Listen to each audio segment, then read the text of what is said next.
Good morning, guys. Today is November 18th, Friday morning. It's our first time out back in the stand since Josh killed earlier this week. Yesterday, that main target of ours showed back up on camera, that really clean big 10-pointer.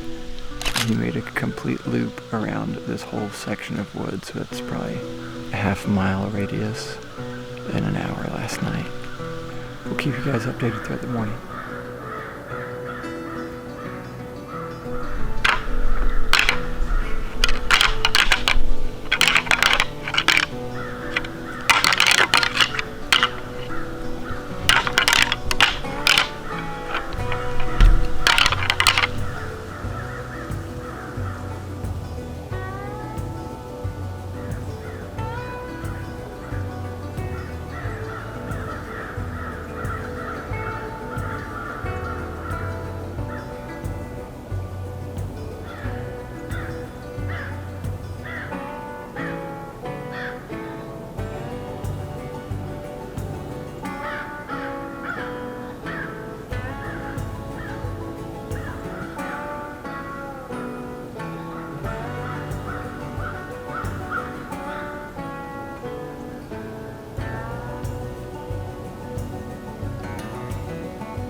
Alright, well, good morning, guys. I just rewatched the footage and he walked just out of frame. There was a doe right over here at first light, or at least I thought it was a doe. And then I hear something kind of running up on her. And then all of a sudden I hear it grunt. So I don't have my bow in my hand because it's just breaking daylight. I couldn't see any antlers. Looking back, I wish I would have had it. I still don't know if I would have been able to get the shot off right here underneath me, but I would have been able to shoot him a little bit sooner. It was pretty dark, probably 10 or 15 minutes after legal shooting light. So I could see my pins decent, and I just assumed he was 20. Now, looking back and ranging, I think he was 25, which shouldn't make too much of a difference, but I think, if anything, the shot was a little low. I was shooting a lighted knock on my arrow, and I watched it run through the woods, and the arrow's still in him. And then a few minutes later, I just see the lighted knock sitting over there, probably 200 yards away through the timber. I can't see him, but I can see the knock, and it doesn't move for 5 minutes probably area. I think he was either bedded down or standing up, just with that arrow in him. And then a couple minutes later, I just hear a big crash, but I don't know if that was him just stumbling, running away, because that's 8 minutes after the shot probably for him to crash. I'm gonna call Josh, let him know, and then probably take a glance of blood, but I'm definitely gonna give him some time just because I know he didn't die right away. But I'm praying it was a good shot.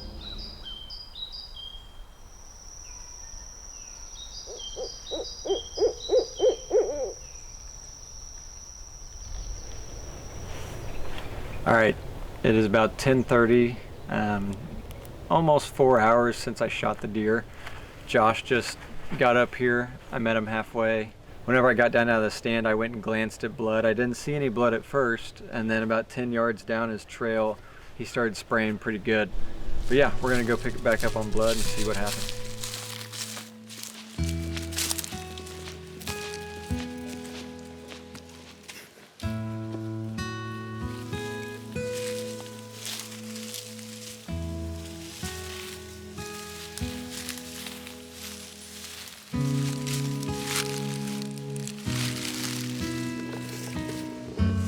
All right, we're about 65 to 70 yards in the track. Blood is looking good. Blood is looking good.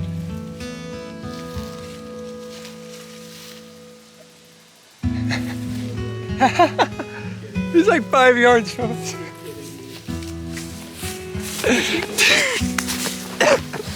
No! Look at him, man. God.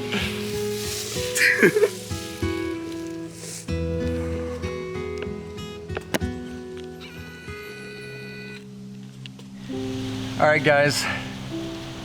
Turns out we made a great shot on him and he didn't go probably 75 to 80 yards. But I mean, what an animal. This deer has been one of the most unique deer that we've ever hunted. His pattern that he traveled, we've talked about it a couple times in previous hunts.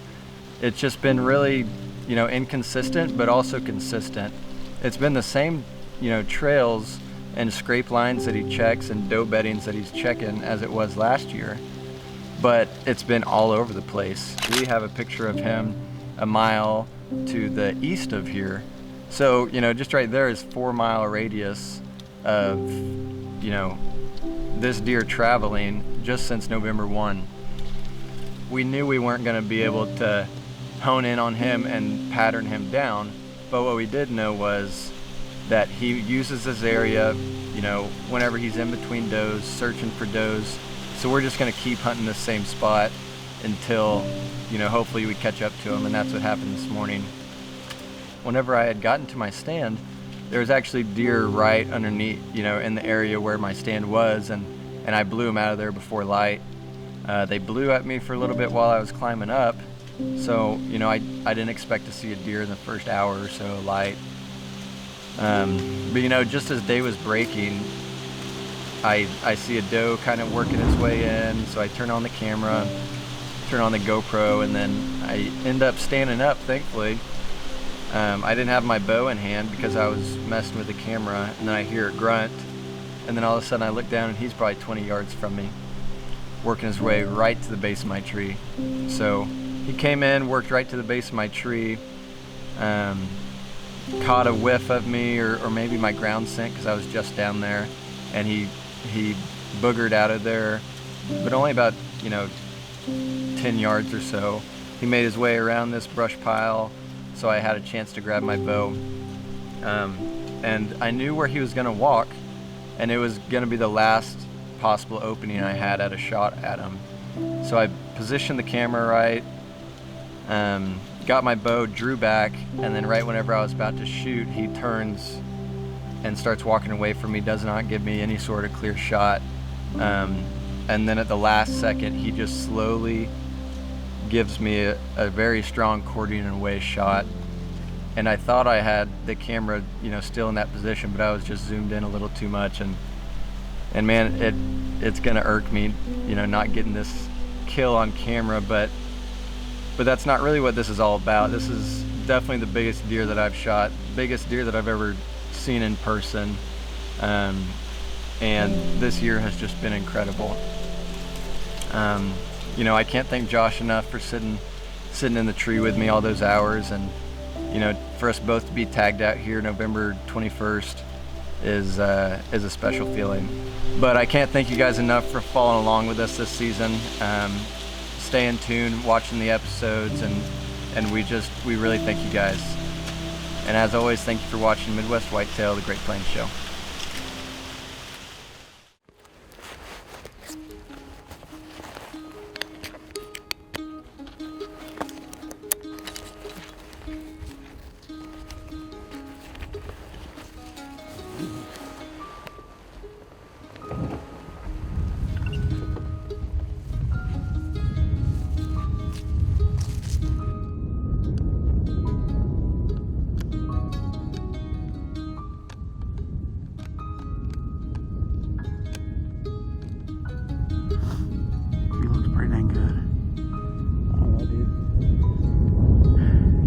Solid 8. Look at his body. He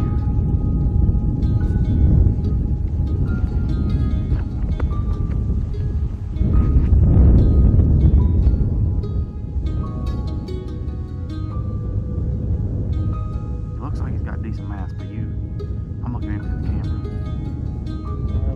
Huh? You're gonna shoot him?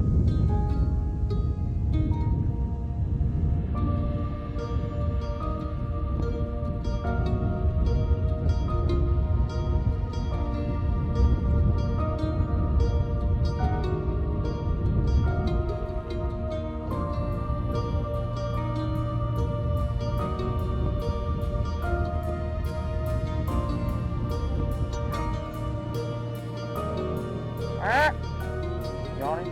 Yep.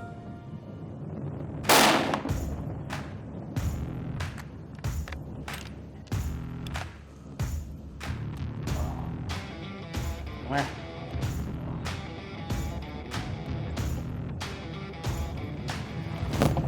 Well, that happened fast.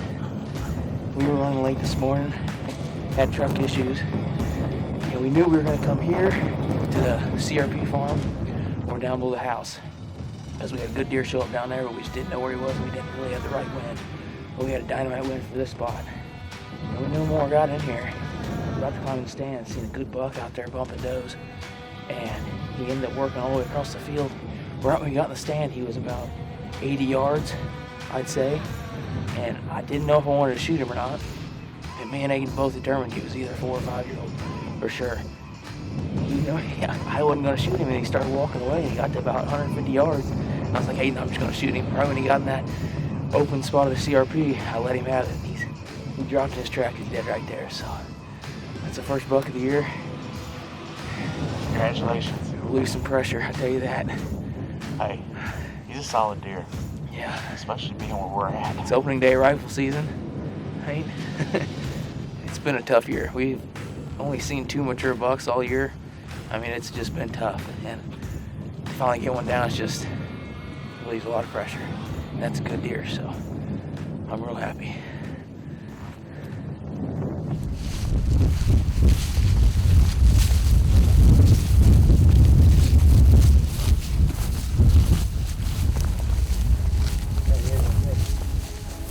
Got him right here. He didn't go nowhere.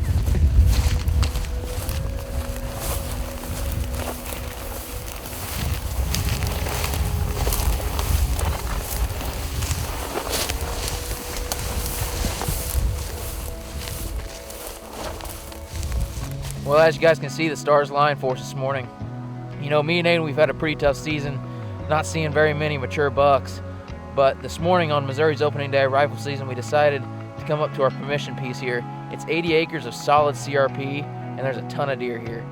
Mainly does early on in the season, but with the rut being in full swing and the colder temperatures we got, we knew we had to be in here.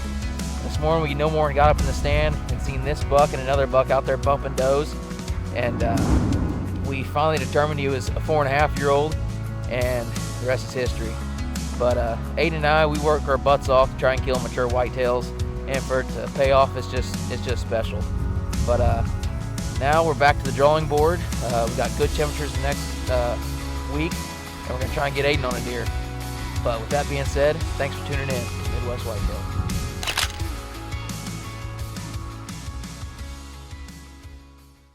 Welcome to Midwest Whitetail. It's November the 19th. We're in a tower blind on the edge of a field by a creek, and we planted it this August, and we hope it draws a deer in it. So we're hoping we can get a good one this evening. We hope we can get a good one this evening. Smile for him. Give him a little smile.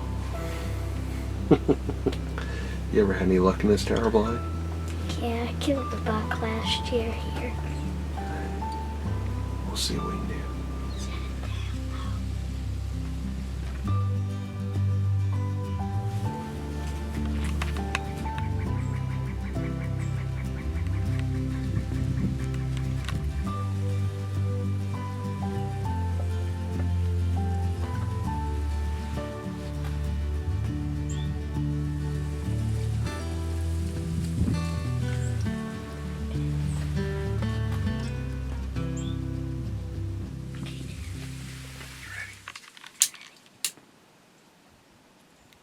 Kill it.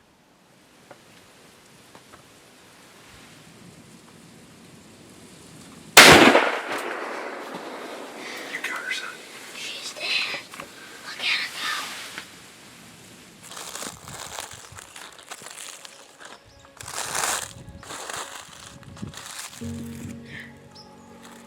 Walk over and hold her ears up. Let's see her. You drag her out. No, you can come over here. Come over here.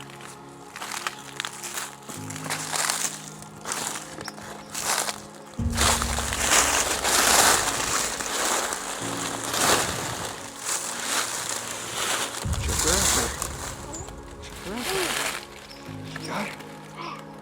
Fat, is she?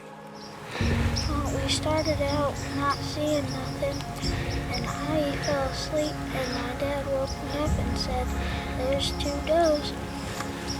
And we waited a little bit, and they came to the fence and came to the other side and fed right up to us, and another doe came up after they got there. And she wasn't giving me a shot, and then I switched windows, and she gave me a good shot, and I shot her Huh? Where'd you hit her at? right in the heart. Looks like a pretty good shot to me, buddy. You think she'll eat good? She's fat, isn't she? Yeah. There, lay her head down there. She's a good, big, healthy doe. All right.